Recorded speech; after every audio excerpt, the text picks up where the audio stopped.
Mercedes-Benz museum. I'm in the car park. It looks pretty cool. The building's absolutely massive, and there's loads of really cool cars sat outside. Yeah, I'm just in the car park at the moment, and yeah, the car park's like full of the old Formula One safety cars, or like the SL, AMG SL models and stuff. So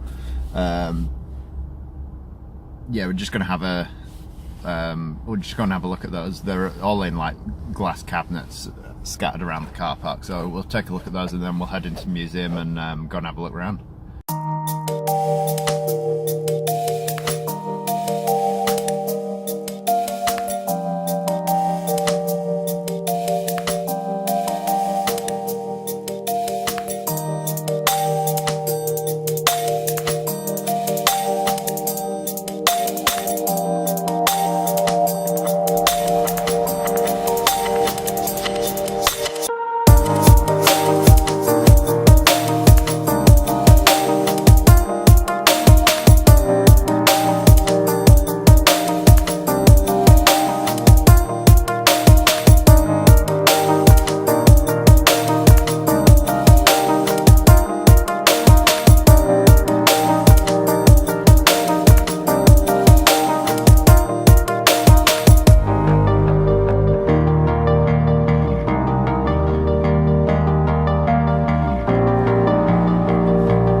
What's up? So this place is mad. It's crazy. It's like it's like Stark Enterprises. It's like a massive tower with loads of exhibitions all the way down. So the elevator takes you to the top, and then you just yeah, you just come down. I don't know if you can see out there, but that's how high I'm up at the moment. I'm just working my way down at the moment. Where are we at? We're in the truck section. I think the next level down is where all the cars are and stuff. This thing's pretty mad. I'll show you this. That's cooler. This truck as well, really cool.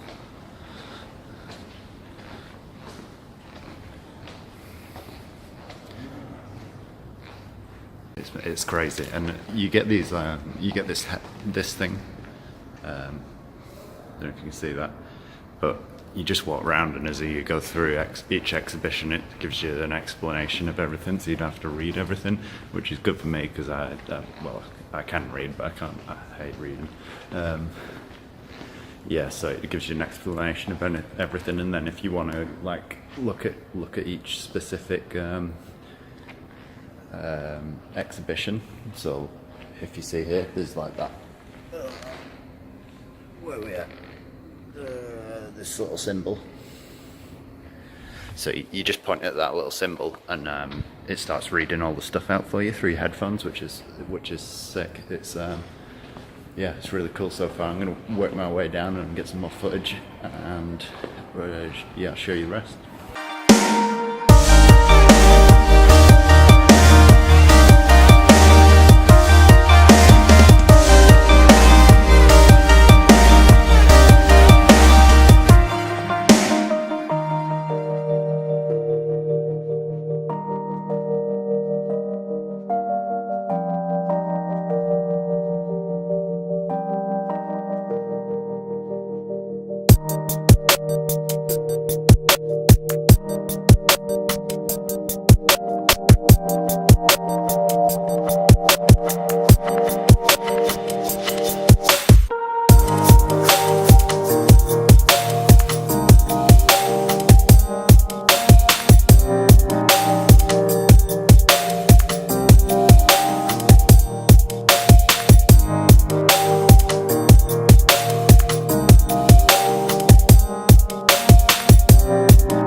this Ghostbusters looking 300 wagon's got a pretty cool story. So if you notice, there's a car in front of it, and basically they used to keep all the test equipment when they were testing the cars in the car that they were testing, but at one point equipment became too much to fit in the car that they were actually testing, so they built this little wagon. It's got like 2 wicker seats in the back, and then all this equipment here is to test that car in front, to make sure everything's working. And what they do is they run this wire from the top of the roof and then into the car in front to test everything in the car, which is pretty mad. So the car has to stay that close the whole time they were testing, but yeah, it's pretty crazy. Yeah, I just thought that was a pretty cool piece of history. So this room here is full of all the old like royal cars and stuff. This 500 SL here belonged to Princess Diana, and until the government got angry with her because she was the first royal person to drive a foreign car, so the government got angry with her and she had to return it, which is pretty mad. But the coolest thing here is the Pope's absolute gangster G-Wagon. Everything's gold-plated. The crash bar and the grille and the wheels are all gold-plated. Inside these handles on the side, and yeah, you can see the door handle on the inside there. That's all gold-plated as well, which is pretty cool. But yeah, that's I just thought that was pretty mega. But yeah, it's Pope's G-Wagon. So I'm in the motorsport section now, which is a bit I've been looking forward to. Sat next to a car that I used to have as a kid. I had a remote control car version of it, and it's absolutely epic. It was like probably my most iconic race car to me anyway. So to be stood next to it's pretty mad, but here it is. It's so nice. Yeah, it's badass. That's like one of the coolest cars, touring cars ever to me. And then right next to it is a mad 190E, which is porn. I literally drive around that on a daily basis. And then you got the CLK GTR, which is mad as well. And then it just keeps going and going. It gets older as it goes along. You got some of the trucks.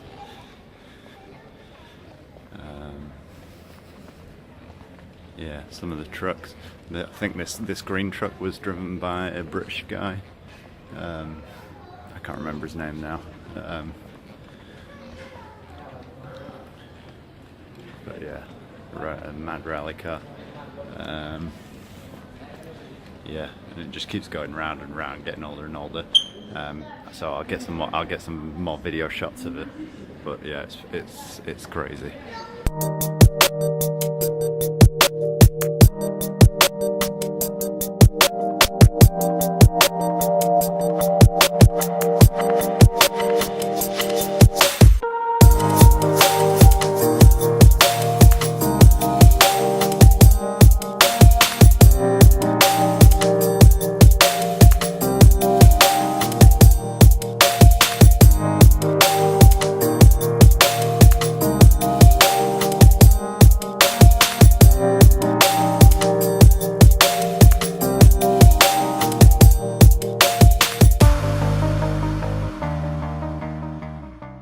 So I'm just down at the bottom now. Found a nice quiet area where there's not many people.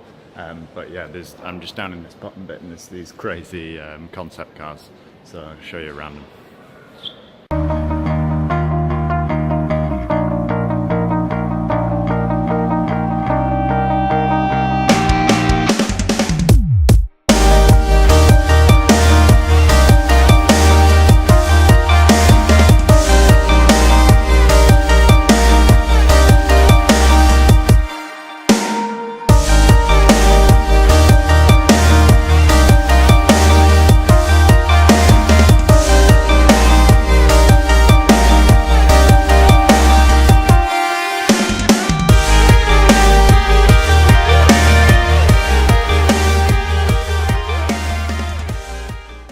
Yo, so I've just got out of the Mercedes Museum.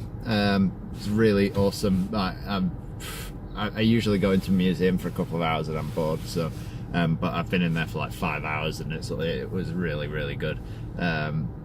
It's yeah, it's set over like five floors, I think, and you just go up in the lift and then work your way down, and they give you the audio guide thing as you go around, which is really, really helpful. So you just have like this phone attached to you, like on a lanyard, and then earphones, and then just as you walk around it tells you about everything. And then if you want to learn about the exhibition, like the car that you're looking at, then you can scan the code on the car and it tells you what everything you need to know about it, which is useful for me because I tend to get like halfway around stuff and then I can't be bothered reading anymore. Yeah, like reading's never been one of my strong points, so it made it more enjoyable for me because I didn't have to read for hours, which was nice. And then yeah, it was awesome. So the lift takes you to the top, and then it starts at like the really old stuff when it was Daimler, and then just works its way through the history of Mercedes, and then yeah, it's cool. So it works itself all the way down, and then the bottom floor is the like the racing, all the race stuff, and then there is an underground floor, which is all the futuristic stuff, so like all the prototype cars and things. That's pretty cool. And then as you come out of there, there's the shop and the cafe, and then there is like a concourse showroom, which is like a showroom for loads of old, really like restored, absolutely immaculate Mercedes, which was really nice to look at. And then further than that is like a brand new Mercedes showroom. And then yeah, it was awesome. There wasn't a lot of like, typically like when you go to car museums and stuff, there's a lot of interactive stuff. There wasn't a lot of interactive stuff, which is probably might not be great for kids, but as an adult I really enjoyed it. I definitely recommend it to anyone that that's thinking of or ever thought of coming out and having a look. The whole trip's been so cheap. Like my flights were like 30 quid and my hotel's been well, it was like 100 quid for 4 days, and then yeah, and then the hire car, which was like another 40-50 quid or something like that. So it's like 200 quid for the whole trip. The museum was like 10 euros to get in, which I thought was a really good value for money. And then yeah, but that's it. And then tomorrow I'm gonna go, I thought I'd do both museums in one day, but it's just not working out. I spent a lot longer in there than I thought I was going to. So yeah, I'm gonna go to the Porsche Museum tomorrow and check that out, and I'll do another video then. So yeah, keep an eye on the YouTube channel tomorrow if you want to watch the Porsche one. Peace out.